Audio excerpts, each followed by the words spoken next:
Hi everyone and welcome, this is the Apostate Prophet.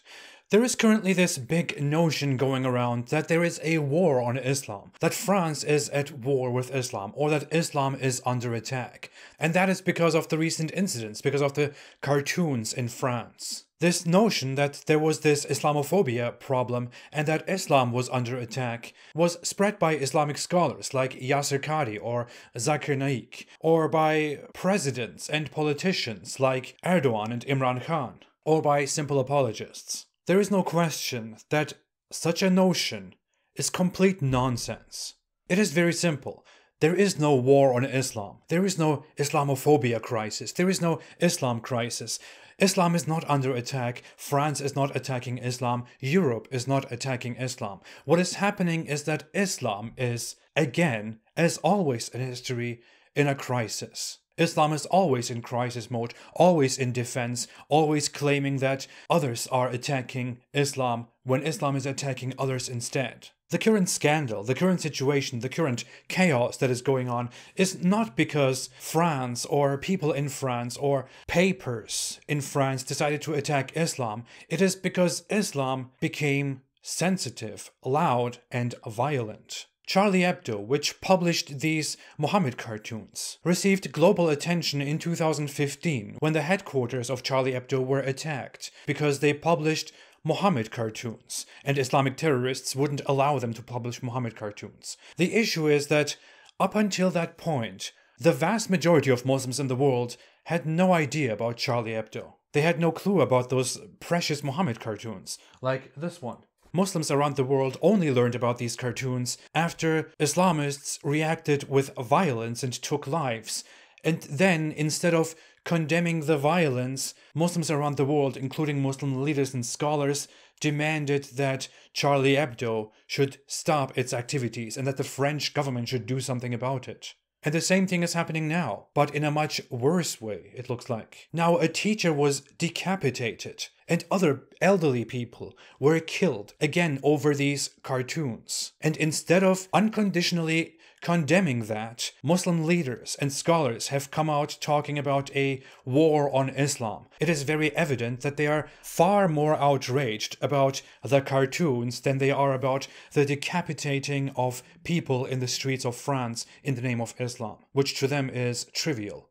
What is really happening here is not that France is fighting Islam, it is that Islam is attacking France and free speech.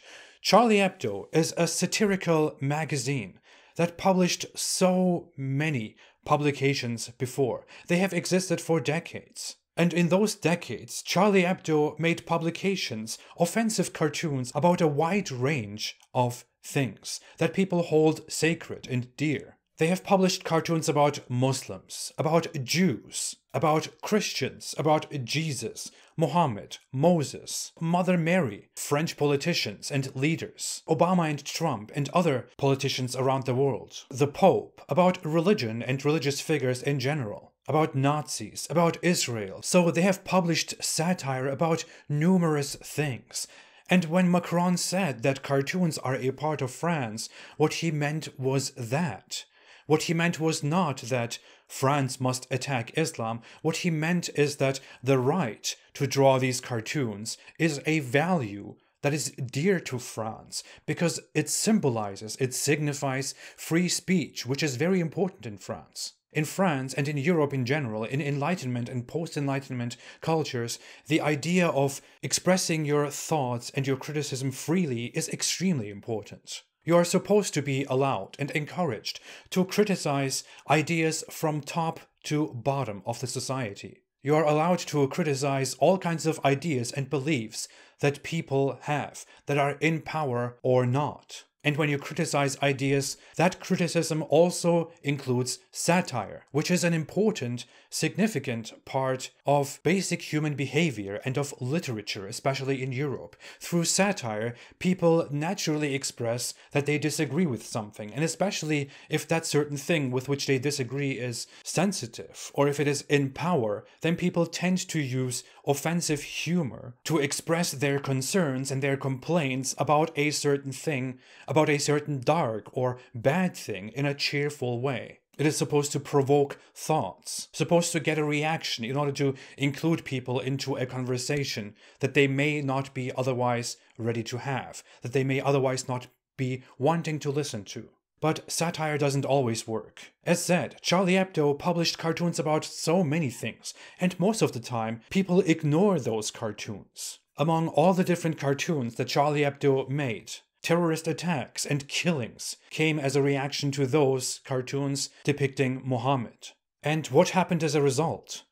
As a result, the vast majority of people around the world and the vast majority of Muslims now know what Charlie Hebdo is, and they are now aware of Muhammad cartoons. So what has this global Muslim outrage led to? Did it lead to the end of such cartoons? No, definitely not. And it will not lead to that. People will definitely not decide to stop drawing cartoons. On the contrary, they will make more cartoons. They will be further naturally pushed to satirize this sensitive topic. What it has led to is that the topic of Muhammad cartoons has spread across the world, that Muslims have been confronted with this, that more Muslims know about this, that more Muslims are exposed to Muhammad cartoons, to bold criticism of Islam, and that more Muslims will get into this, will suck it in, and will maybe even change their minds.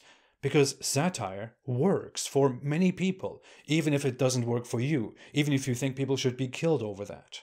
Charlie Hebdo is not even a magazine that is liked by the establishment politicians. It wasn't even a very popular magazine, because it was so critical of everyone and everything, until Islam attacked it, and it became popular across the globe. Well done. It's called the Streisand effect. If you try very hard to censor something or to remove something, you only attract more attention to it. And that's exactly what happened here. It's a very simple phenomenon.